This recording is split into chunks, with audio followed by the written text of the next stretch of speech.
আসসালামু আলাইকুম। বাংলাদেশ বেতার সিলেট সংবাদ পড়ছি আফিফা আফরিন মিথুন।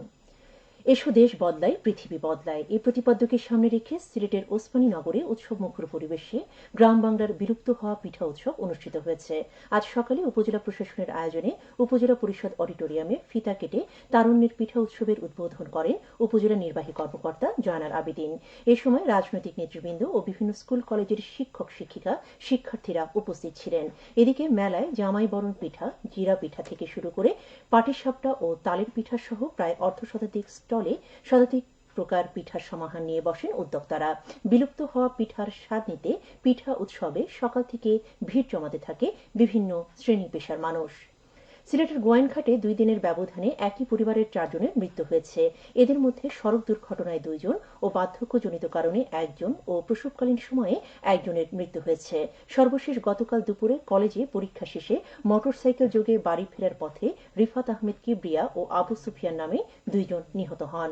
গোয়াইনঘাট থানার অফিসার ইনচার্জ তোফায়েল আহমেদ জানান, দুর্ঘটনায় নিহতের লাশ ময়নাতদন্ত শেষে পরিবারের কাছে হস্তান্তর করা হয়েছে। গতকাল রাতেই তাদের দাফন সম্পন্ন হয়েছে। শিশু কিশোর কিশোরী ও নারী উন্নয়নে সচেতনতামূলক প্রচার কার্যক্রম শীর্ষক কমিউনিটি সংলাপ অনুষ্ঠিত হয়েছে মৌলভীবাজারের জুড়ি উপজেলায়। আজ সকালে উপজেলার ছোটধামাই সরকারি প্রাথমিক বিদ্যালয়ে জেলা তথ্য কর্মকর্তা মোহাম্মদ আনোয়ার হোসেনের সভাপতিত্বে অনুষ্ঠিত সংলাপে প্রধান অতিথি ছিলেন জেলা প্রাথমিক শিক্ষা অফিসার মোহাম্মদ খুরশেদ আলম। এ সময় বক্তারা যৌতুক, বাল্যবিবাহ, ইভটিজিং, সন্ত্রাস, মাদক সহ শিশুদের প্রতি সব ধরনের সহিংসতা প্রতিরোধে সকলকে এগিয়ে আসার আহ্বান জানান। তথ্য অধিদপ্তর এর আয়োজন করে।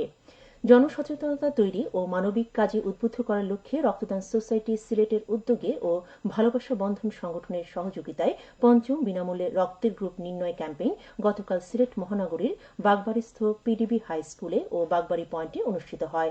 উক্ত ক্যাম্পেইনে পিডিবি স্কুলের শিক্ষার্থী ও জনসাধারণের বিনামূল্যে রক্তের গ্রুপ নির্ণয় করা হয়। সিলেটের জয়ন্তপুরে মাওলানা আব্দুল লতিফ জুলেখা গার্লস হাই স্কুলে বার্ষিক ক্রীড়া প্রতিযোগিতা, সাংস্কৃতিক অনুষ্ঠান ও পুরস্কার বিতরণ সম্পন্ন হয়েছে। আজ সকালে বিদ্যালয় মাঠে ক্রীড়া ও সাংস্কৃতিক অনুষ্ঠান শেষে পুরস্কার বিতরণ অনুষ্ঠিত হয়। শাহজালাল বিজ্ঞান ও প্রযুক্তি বিশ্ববিদ্যালয়ে 2024-25 শিক্ষাবর্ষে প্রথম বর্ষ স্নাতক শ্রেণীতে ভর্তির আবেদনের সময় বাড়ানো হয়েছে। গতকাল বিষয়টি নিশ্চিত করেছেন শিক্ষাবর্ষের ভর্তি কমিটির সদস্য সচিব অধ্যাপক ড মোহাম্মদ রফিকুল ইসলাম। অনলাইনে ভর্তি পরীক্ষার আবেদন ও ফি জমা দেওয়ার সময় 31 জানুয়ারি মধ্যরাত পর্যন্ত চলবে বৃদ্ধি করা হয়েছে। আবেদনের জন্য শর্তাবলী অপরিবর্তিত থাকবে। বিস্তারিত তথ্য বিশ্ববিদ্যালয়ের ভর্তির ওয়েবসাইটে পাওয়া যাবে। এখন পর্যন্ত 81,000 শিক্ষার্থী রেজিস্ট্রেশন করেছে। Sylhet metropolitan police commissioner Mohammad Rezal Karim বলেছেন, ভুয়া সাংবাদিকদের চিহ্নিত করে ব্যবস্থা নেওয়া হবে।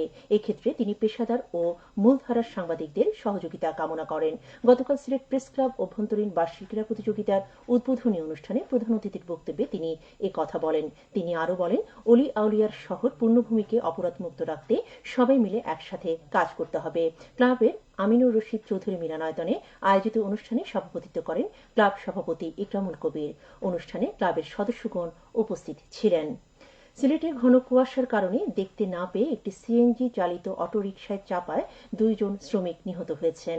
আজ ভোর রাত 3টার দিকে সিলেট নগরীর চৌকিদিঘি পেট্রোল পাম্পের সামনে ট্রাক থেকে রড নামানোর সময় ঘন কুয়াশায় দেখতে না পেয়ে একটি সিএনজি চালিত অটোরিকশা তাদের চাপায় এই দুর্ঘটনা ঘটে।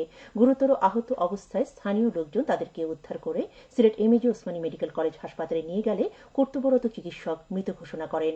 পুলিশ জানায়, খবর পেয়ে পুলিশ ঘটনাস্থলে গিয়ে অটোরিকশাটি জব্দ করে, তবে চালক পালিয়ে যায়। মরদেহ দুটি ময়নাতদন্ত শেষে পরিবারের কাছে হস্তান্তর করা হবে। এবারে শুনুন কৃষি সংবাদ। আধুনিক ও বৈজ্ঞানিক পদ্ধতিতে দেশীয় প্রজাতির মাছের বংশ বিস্তার ও উৎপাদনের কৌশল বিষয়ে মৎস্য চাষীদেরকে নিয়ে দিনব্যাপী প্রশিক্ষণ কর্মশালা অনুষ্ঠিত হয়েছে মৌলভীবাজারে। আজ সকালে জেলা মৎস্য চাষী প্রশিক্ষণ হলে প্রধান অতিথি হিসেবে উপস্থিত থেকে এর উদ্বোধন করেন জেলা মৎস্য কর্মকর্তা ড মোহাম্মদ আরিফ হোসেন। এ সময় প্রশিক্ষকরা দেশীয় প্রজাতির মাছের বংশ বিস্তার ও উৎপাদন বিষয়ে বিভিন্ন কৌশল সম্পর্কে চাষীদের হাতে কলমে প্রশিক্ষণ দেন। সবশেষে আবহাওয়া। সন্ধ্যে 6টা পর্যন্ত পূর্বাভাসে বলা হয়েছে, সিলেট সহ পার্শ্ববর্তী এলাকায় আজ কোনো সতর্কবাণী নেই এবং কোনো সংকেত দেখাতে হবে না। আজ সিলেটে সূর্যোদয় হয়েছে 6টা 38 মিনিটে এবং সূর্য অস্ত যাবে 5টা 30 মিনিটে। সংবাদ শেষ হলো। আমাদের পরবর্তী স্থানীয় সংবাদ প্রচারিত হবে সন্ধ্যে 7টায়। শুনলেন স্থানীয় সংবাদ।